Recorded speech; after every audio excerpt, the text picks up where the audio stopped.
Hi, welcome to my channel, Josh Gordon Music. I want to show you a preset I recently created for a gig I did last week in Pennsylvania, United States.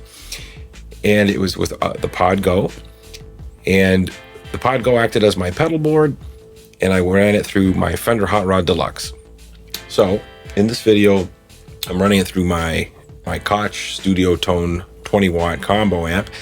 This is a great amp too for, not to sidetrack too much already at the top of the video, but it's a great amp because it has what they call recording output. So I can input this into the front of the amp, and the output has simulated speaker and mic. So you could have a mic straight pointed at the speaker or on off access, and you could have a choice of a 112 or a 412 cabinet speaker emulation. So it's not the exact setup I use, and if you see my previous video, it has live footage and a little, I guess, demo or whatever you want to call it of the preset in action, and you'll hear the real sound of the preset. But I just wanted to walk through it because I did have a comment if I was going to put this preset up for on the custom tone area on the website. I'm not. Let's just do a little preset walkthrough because to be honest, I tweaked this preset a lot on the show because I was, you don't know the room that you're going to be in. I was at the Palace Theater in Greensburg, Pennsylvania, and yeah, a great room. But how I designed this here in my studio with a contained sound and much less reverberation than the theater came out sounding a lot different when I got to the gig and started to set up and playing through this setup. So let's just do a quick walkthrough and whatnot. But just remember that, everybody, like when you download a preset for free, or if you buy one, or even if you create one at home in your studio with whatever gear you're using, even if it's the gear you're going to use at the gig, the amp or the FR or PA speaker, whatever you're using, even that is still going to sound different when you get to your show, because you can't help but factor in things like the reverb, the natural reverb of the room, the sound of the room, or maybe the electrical wiring of the room can cause some kind of interference where you may need to up or down something like a noise gate or whatnot. So anyways, let's have a look at this preset. I'll quickly play it again.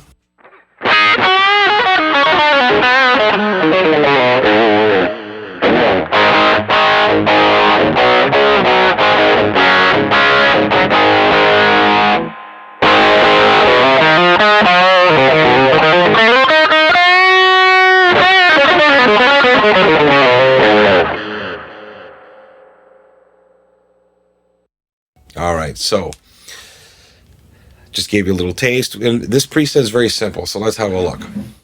So as I said, everything's running into the front of the amp because, and that's what I did with my Hot Rod Deluxe, right into the front of the amp. So, but for this scenario, I'm running this recording output into my interface, into Logic Pro, to give you at least the sound, this Pod Go preset going into an actual amp. So without further ado, left to right. Okay, so input definitely had the noise gate on, but I didn't touch it because this was the guitar I was using on the gig, by the way. A PRS S2 Vela, American made, and it's semi-hollow, so it has a bucker in the bridge with split coil capability to make it into a single. So the noise is pretty minimal when you're on the bridge, but then it's a single coil neck, so there can be noise, but in this setting it was good. There wasn't any noise. I did not use the wah on this particular gig because there was no song I had to use it in. So I have a clean and drive setting here. Now I won't even go to amps and cabs because these are the default ones, and I didn't use them. I have them off because I'm going into a cab, right? So I have the amp out running into the front of my amp, and then I've set the ins and outs in the global setting for the amp out, the volume to be controlled by the main volume, not pre-cab, pre-IR, okay? So these aren't a factor, so I just immediately they're off. So what I've done here, just switching to my clean, and I'll play that for you.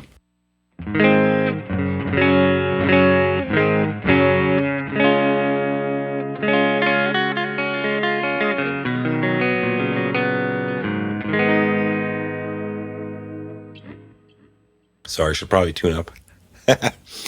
Anyhow, it's a very simple preset. There's a clean drive setting on foot switch 4, and I like to work bottom row first, left to right. So foot switch 5, which has the A, that is my lead boost, and then all I have is delay.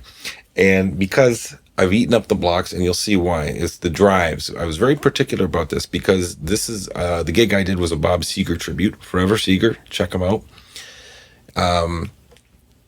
So the parts I play, I don't really need much. I need a clean, I need a drive for sure, boost for solos, and then there was a couple of tunes where delay was called for. So it's a simple preset, but you could use this as pretty much a standard bar gig, depending on the tunes you're doing. But this should cover, this would cover the gamut, a lot of them anyways. So anyways, the drives. Now, it's on clean. I'm going to switch it to dirt. You'll see them all light up here. So I blended these all together to get a particular sound that I wanted. I wanted enough fatness. So that's why I started with the kinky boost to kind of shape what was coming in. So you see the drive is low. And then what do I have next here? I have a tube screamer. And then I have a Stupor OD. Okay, so yeah, these are stacked, and I actually have some parameter settings.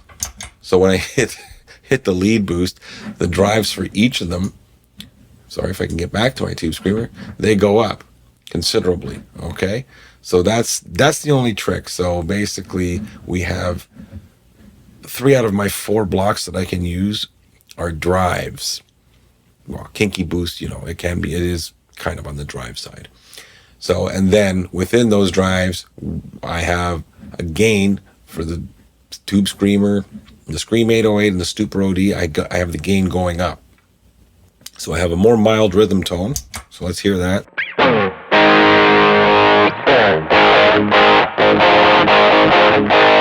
And then the lead, where the gains are increased by the controller setting, the parameter setting.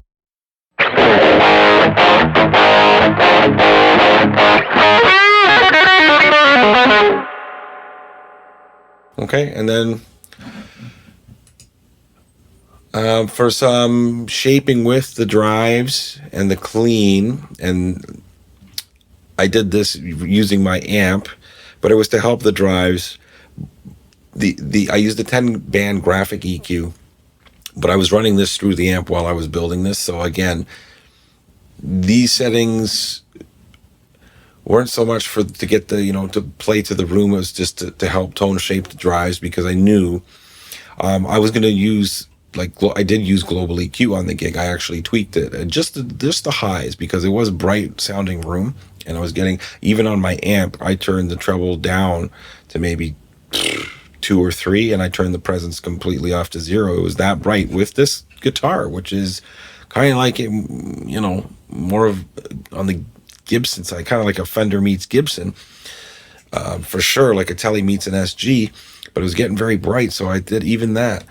But I didn't want to mess with this EQ, because I did like, when I was playing and setting up, I liked how this was working in tandem with my drives, and I was getting a nice tone. It was great.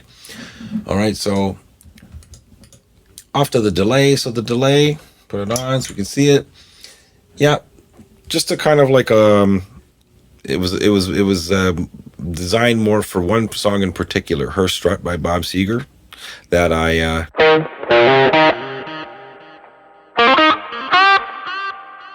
just to have specific trails, but I could use it for other solos,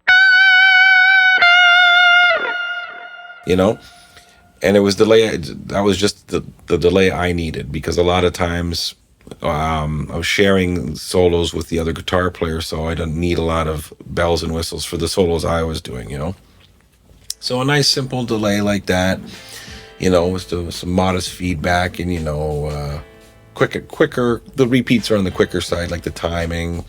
The mix was there, trails on, and volume pedal at the end. Sorry, guys. Volume pedal at the end, and then main out. And that the main out is where I had my lead boost. And I think we did Yeah, I ended up doing, sorry, switch screens on me here. Yeah, I did a 4.5 dB. I think I adjusted that at the gig too because I just wasn't getting enough. Because when I was going to the front of the stage, when I was soloing, you know, I was probably like, I don't know, 15, 20 feet away from the amp, let's say. And when you're moving away out of the line of fire of the speaker, you're not going to hear yourself because I wasn't using an in-ear monitor, and my floor wedge was right beside me in my little area when I was more, you know, laying back and playing rhythm and just playing near the pod go and my amp and the floor wedge. So that was a nice mix. But again, going up front to the solo, to do solos, so I kicked the boost up. But anyways, this got me through the gig. It was a nice simple preset, and you know, got a couple of compliments on the tone. Yeah, so if you check out my previous video of, you know, is the pod go good for a big stage show? Yes it was, and I was quite pleased with this. You know, would I like more gadgets and stuff? If it was a different gig, maybe, yeah, for sure. Like, but luckily, again, it was a Bob Seger music gig, and there's not a lot of call for like a phaser or a flanger or an auto wah or any of those kind of effects. So anyways, this did the trick, but I just wanted to walk through the preset. Yeah, again, I'm not going to put this on the custom tone, but you know, you can see here, you can pause these videos here at these moments as they clip through if you want to look at the settings, you know. So again, those are my drive settings and my parameter settings.